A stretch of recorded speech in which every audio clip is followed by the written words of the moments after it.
friends, it's Christy, and I am so excited to introduce the Bible story to you today. Before we get to today's story, I want you to remember one very important thing, that God's plan from the very beginning of the Bible to the very end was to have a friendship with mankind.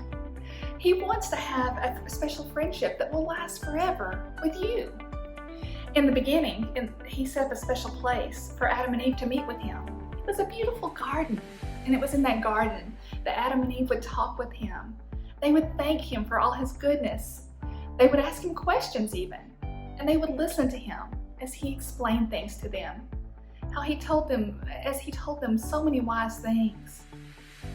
But when sin entered the world, they could no longer do those things. But God still wanted a relationship with man. Even though they were separated by sin, God made a way for man and God to meet together again. He gave Moses special directions to make this big tent called a tabernacle. And it was there that the people would offer sacrifices for their sins. And that would bridge the gap so that once again, God could have friendship with man. Man could meet with God and they could talk. Man could thank God. They could ask him questions and they could listen to him. They could worship him. Now, that tabernacle was never meant to be permanent. Eventually, God would have Solomon build a huge, massive stone structure. It was full of gold and beautiful things, and people from all over the world would come just to meet with God there at the temple. They would talk with him, thank him, worship him, listen to what he had to say. Now, let's fast forward many, many years from there, and let's talk about where our lesson today is. Now, the day after that Jesus was anointed in Bethany by Mary, remember how she poured that expensive perfume on his feet? Well, the day after that, Jesus was headed into Jerusalem. You're about to read about this. Along the way, he came across a beautiful fig tree. It had really pretty leaves, and he paused because he was hungry and he was going to pick a fig. Only there were no figs. How disappointing. It looked like there should be figs, but there wasn't. And so Jesus did something kind of unusual. He cursed that fig tree. Not really what you would expect from Jesus, is it? But you see, Jesus was trying to teach his disciples that were with him something very important. The fig tree that looked like it should be bearing fruit didn't. And that was going to be very similar to what they were about to find in the temple. When they got to the temple, that beautiful temple that Solomon had made, that on the outside looked like a wonderful place where people could worship God and that people would come to from all over the world just to do that very thing.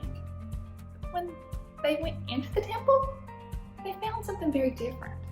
People weren't worshiping God. They weren't talking with him and having a relationship with him. They were being self-focused and greedy. They were trying to make a buck. They were selling stuff at high prices, and it was actually keeping people from meeting with God. This was not God's plan. But God's plan was not thwarted. God's plan is never thwarted. Jesus was paving the way. He was showing his followers that God's meeting place was once again about to change. Jesus himself claimed that he was the temple. He said, destroy this temple and in 3 days I'll build it back up. We know that came true. When they killed Jesus, he died, was buried, but he rose again in 3 days. How amazing that Jesus would be the place where we could meet with God, and a place that would never be destroyed. It would never go away like the tabernacle did. It would never be destroyed. It would never come crumbling down like the temple that Solomon built eventually would. Jesus was the eternal temple. And here's the best part. Even though whenever he was on earth, only a few people could be around him and meet with him, once he ascended into heaven, he sent us a very special gift of the Holy Spirit. And when we accept the sacrifice that Jesus made for us on the cross, when we invite him into our lives to clean us up, he comes inside of us. So get this, we become the very temple of God himself. himself. That means that wherever you are, if you're in your house, if you're in a church building, if you're in your yard, if you're in your bedroom at night, you can meet with God. If you've asked Jesus into your heart, then he's in there with you at all times. And you can talk with him like Adam and Eve did in the garden. You can ask him questions like Moses did. You can worship him like people throughout history have done. But you don't have to travel all the way to Jerusalem. You don't have to only go to even Calvary Baptist Church, our beloved church, which we are so longing to be at again. As wonderful as it is, you don't have to meet with God just there. You can meet with God wherever you are, because Jesus became the meeting place for us with God.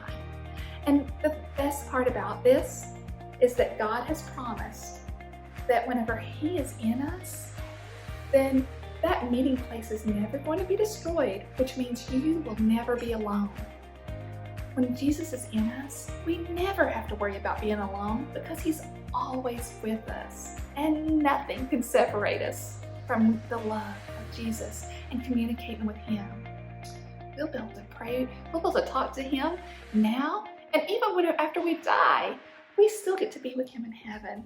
Isn't that good news? I can't wait for you to go back and read this story with your parents. As you talk about it, you might want to check out Jeremiah 8:13, I believe it is.